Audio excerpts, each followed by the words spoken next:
Nós vamos falar com você, vamos aprender aqui muitas lições com três pessoas de uma história muito intrigante, cheia de aprendizados, de um casamento a três.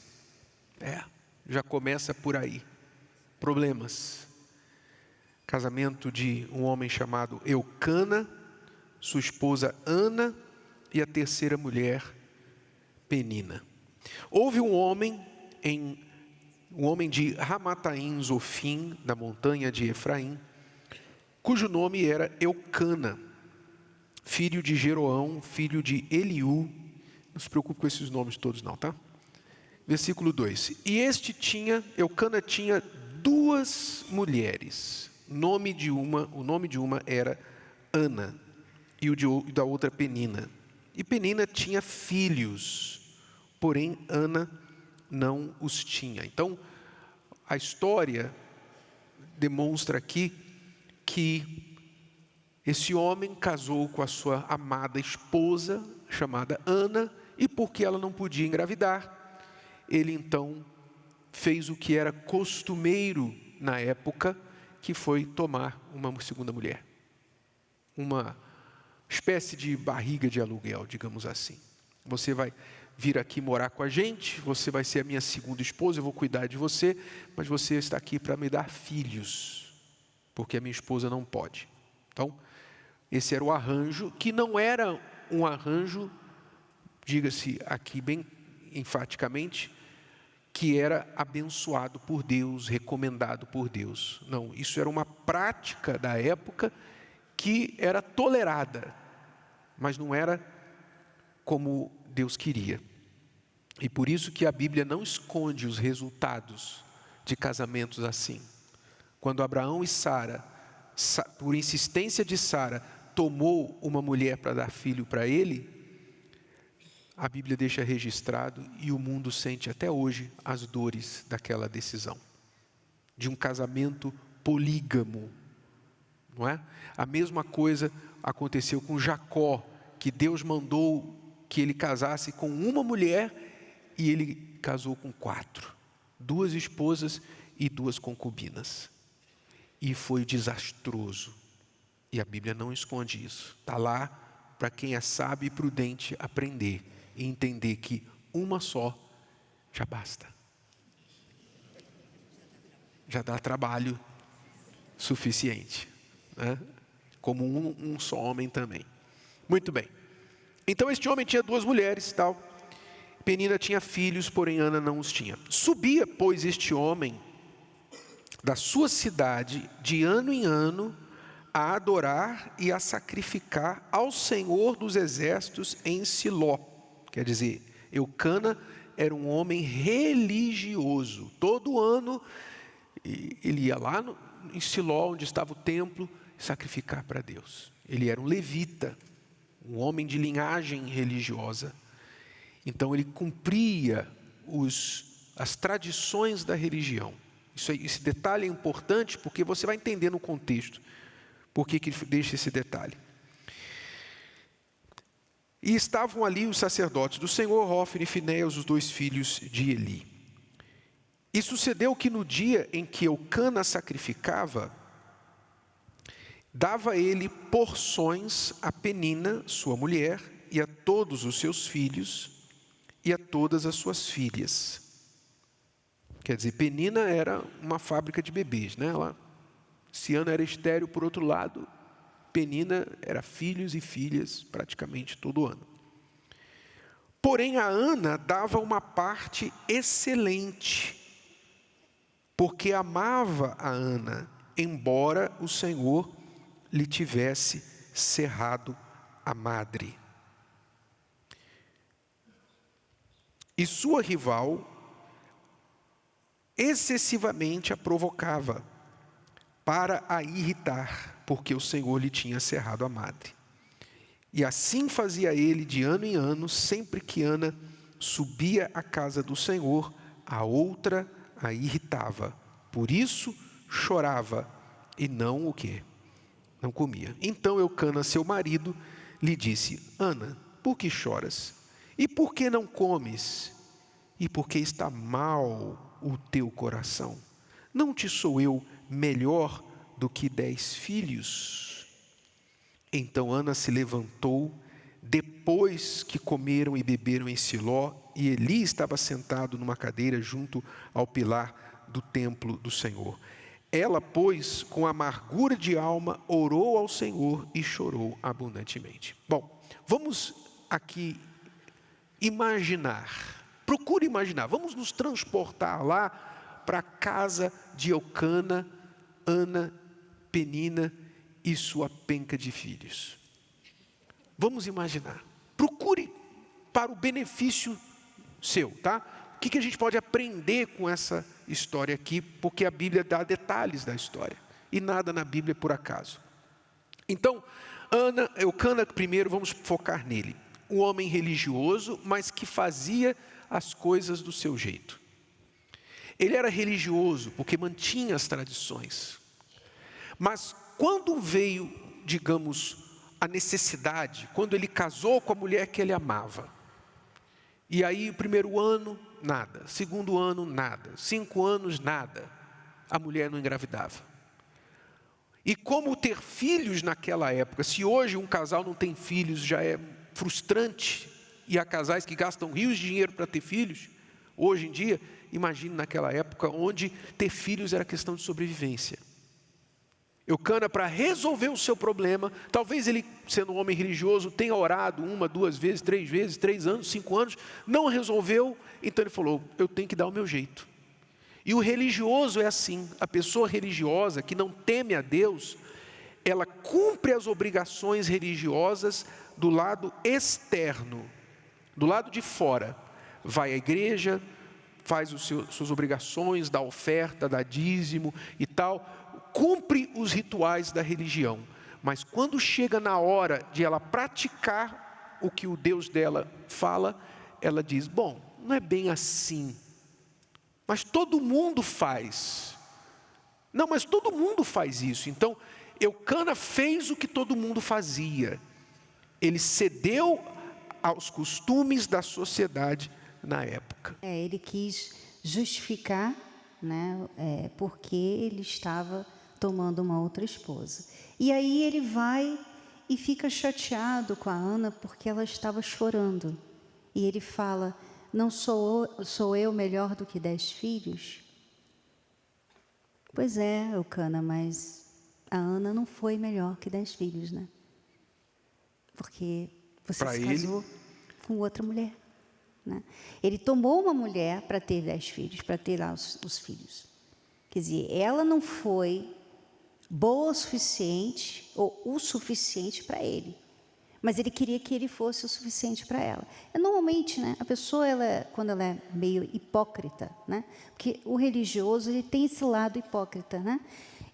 Enquanto ele pode mostrar que ele está fazendo as coisas de acordo com o que todo mundo espera, então está tudo bem. Mas aí quando ele chega nesse lugar que a fé dele é testada, o caráter dele é testado, não, eu tenho que mentir, eu vou ter que mentir porque qualquer pessoa no meu lugar mentiria. Qualquer pessoa no meu lugar tomaria outra pessoa, outra mulher. Qualquer pessoa no meu lugar. Quer dizer, a pessoa, não, agora a palavra de Deus não serve. Não, nesse momento, nesse contexto aqui, eu não vou poder ser de Deus. Então você viu que Eucana escolheu uma pessoa assim. Por quê? Porque ele só estava pensando em resolver o problema dele. Em tentar resolver o problema dele, ele causou um monte de problemas mais. É um erro também que muitas pessoas cometem, que ficam tentando compensar a falta do que o dinheiro não pode fazer com dinheiro. Compensa a falta da presença com presente. Eu não estou com você, mas toma aqui o cartão para você fazer o que você quiser. Eu não posso estar com você, mas você quer ir para onde? Você quer viajar? Você quer fazer uma viagem? Vai que eu pago tudo. Você quer roupa? Você quer isso? Você quer aquilo? Então a pessoa pensa o seguinte: eu posso compensar com dinheiro. O dinheiro não compensa. Não compensa. E ele não entendia a dor de Ana. Por mais que ele tentasse, sabe, dizer assim, poxa, eu estou aqui para você, eu te amo mais do que a outra, etc. Mas ele não entendia a dor dela. E às vezes você não consegue entender a dor do teu cônjuge. Eucana cometia esse erro também, tentando compensar. Sem contar que ele se achava, né? Eu não sou melhor do que 10 filhos para você. A pessoa acha que ela é tudo. E ninguém é tudo. Vamos focar um pouquinho mais em Penina.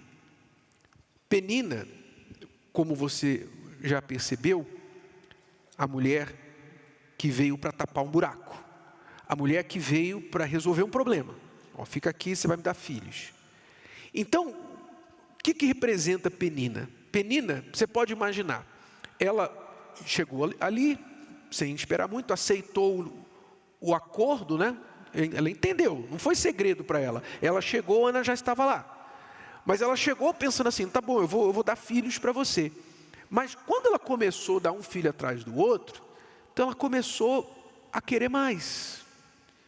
Ela começou a querer mais atenção. Ela achava assim, poxa, eu dou para você, Eucana, o que a tua mulher não dá. Eu deveria ter um pouquinho mais do seu amor. Então, ela não se sentindo valorizada, amada pelo marido, o que ela fazia? Descontava em Ana. Que é o que as pessoas fazem. As pessoas baixam o seu nível, às vezes baixam o nível para entrar num relacionamento, né? Baixa o nível, porque Penina baixou o nível dela, concorda comigo? Penina também, ela foi uma espécie de... Ela foi culpada e vítima aqui ao mesmo tempo, porque ela se viu numa situação que ela via que não ia ser feliz. Então, ao invés de ela ir a Deus, ela ficou espetando a outra, quer dizer, passando a dor para outra pessoa. Você tem que ver se você não tem tratado pessoas mal. Trata mal a tua esposa, trata mal o teu marido, mãe, pai, filho. Você trata mal as pessoas porque você está mal e infeliz com você mesmo. Você está com raiva de você mesmo, você está com raiva porque você aceitou situações que você nunca deveria ter aceitado, porque você se sujeitou ao que você nunca deveria ter se sujeitado, e agora que você está no mau negócio, você fica derramando as suas dores para os outros. Você tem que mudar. Você vai ser uma eterna Penina e vai gemer, porque você está plantando injustiça também. E uma situação que você fez com você mesmo. E sem contar que ela queria, né, o amor do Eucana, mas uma pessoa amarga, ela não atrai amor. Não atrai, ela não é agradável. Se você é uma pessoa amarga, você não é agradável. As pessoas querem se afastar de você, porque a amargura é uma negatividade, é uma coisa... A pessoa, é como se ela tivesse veneno o tempo todo. Fala com veneno. Tudo é com veneno. Então, se ela quer o amor, né, o amor é pureza, é bondade, é justiça, quer dizer, é o oposto do que ela está sendo, do que ela está fazendo. Então, a amargura, às vezes você, mulher, eu falo com as mulheres, porque é uma forma, muitas vezes, da mulher chamar atenção, né? Olha, eu quero que você saiba que eu estou muito triste, muito chateada com o que você fez. Então, a forma que ela muitas vezes usa é a amargura. Ela já acorda com cara amarrada, ela vai dormir com cara amarrada, ela trata tudo com relação ao marido com cara amarrada. Ou ela é uma solteira de cara amarrada. Ela vive falando assim, ai, solteiro não tem paz. Ai, olha, solteiro, olha, vocês não dão paz para gente. Quer dizer, amarga. Amarga, ninguém está falando nada, mas ela vê um casal feliz. Ai, solteiro não tem paz. Quer dizer, isso não é atraente. Um rapaz que está à procura de uma mulher solteira, ele não vai falar assim, ah, ela é tão elegante, tão bacana, olha, tão discreta, olha, eu quero conhecer essa mulher amarga. Ele não vai fazer isso, sabe? Então, a amargura, ela afasta as pessoas, afasta o marido, afasta a esposa, afasta os filhos, afasta qualquer pretendente, afasta. Então, se você é uma pessoa amarga, resolva o seu problema. O que está te fazendo essa pessoa? Vai lá, fala com Deus, leva esse problema para Deus. Você não sabe por que você é essa pessoa amarga? Fala com Deus, pede a Deus ajuda, mas não continue sendo essa pessoa, porque não é bonito. Você pode ter beleza, mas você fica feia. Porque a amargura, ela não embeleza ninguém. E era religiosa, hein, Penina? Também ia lá no templo todo ano. Coloca o versículo 7 de novo aqui para a gente ver isso. Não sei se você notou. E assim fazia ele de ano em ano. Sempre que Ana subia à casa do Senhor, a outra a irritava. Quer dizer, Ana ia lá, Eucana ia lá, Penina ia lá, a família inteira ia lá para o templo, e a Penina lá no templo ficava fazendo o quê? Irritando.